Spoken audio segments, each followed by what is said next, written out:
Hello, my name's Eric, and welcome to the Big Man's Outdoors. I want to do a quick chat today and talk a little bit about primers. Not probably telling anybody anything profound in the sense that primers make a difference in the way things perform in your rifle. In reloading, a lot of times it's the little things that make a big difference, and primers are one of the littlest things.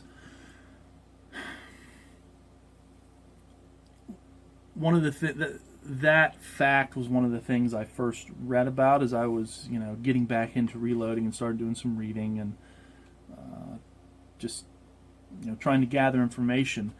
And it wasn't too long ago that Titan Reloading, I'm on their mailing list, part of what they do as their mailing list is monthly they send out an email, and usually included in that email is an article, and there was an article on primers, and it was a really good article on primers. I enjoyed reading it. Learned a bit from it, but again, I'm not telling you probably anything you don't know, but if you're anything like me, I haven't really played around with primers that much.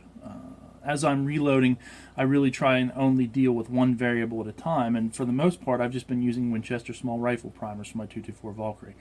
Some of the first primers I bought because they were available, and I don't know, it just ended up, that was the one I bought. It was probably more random than anything, but those were the primers that I bought, and those are the primers that I've used throughout all my load development. But I've come to a point where I was doing some load development and I wasn't quite where I wanted to be in the sense of velocities.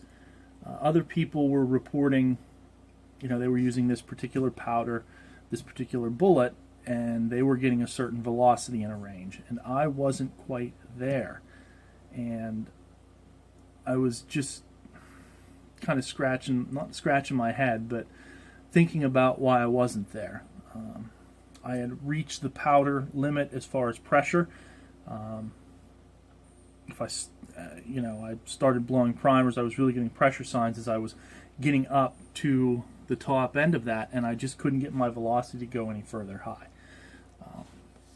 So I started playing around with different primers. Same load, I was working on a Satterley load, and so I went back and took the top part of that Satterley load where I knew there should be a node and use some different primers. Specifically, let's see, like I said, I got Winchester small rifle. I got the Federal small rifle. I think I don't have a box for it, but I've got the CCI small rifle, and then I've got the Federal AR small rifle match primers. So I wanted to go back. I'd use Winchester small rifle primers. I wanted to go back and do the top tier, with the different primers to see if that made a difference. And it did. It really did. I was surprised I guess not surprised, but I knew it would make a difference. I just didn't know what kind of a difference it would make, and I know people had talked about the fact that different primers can make jump of maybe 100 feet per second in velocity. It also affects pressure, things like that. So like I said, I just wanted to quantify a little bit. So here's my graph with the different primers. And the blue is the Federal AR match.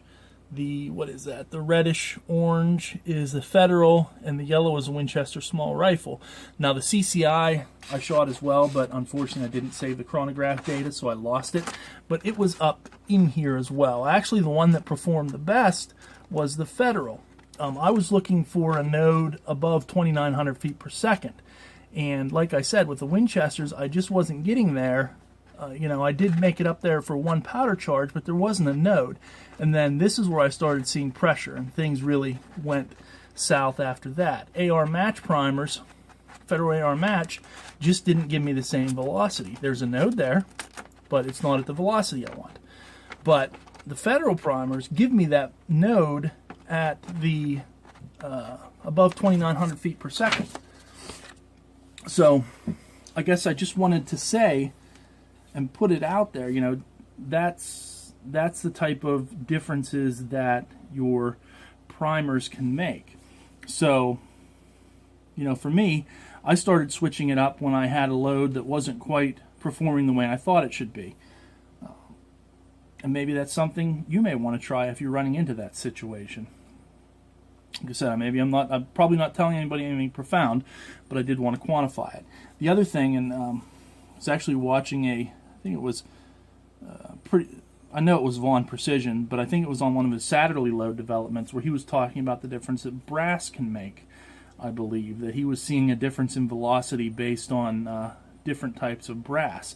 So that's maybe something I want to come back around at some point when I have different types of brass and play with, and see if what kind of differences you can get in velocity, or what kind of differences different brass makes for the same caliber. But anyway, I just wanted to throw that out there.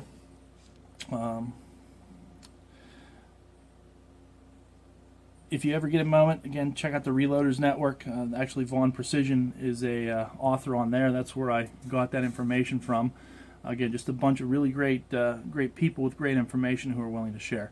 So, again, I appreciate you watching. Until next time, this is Big Man's Outdoors, and have fun outside.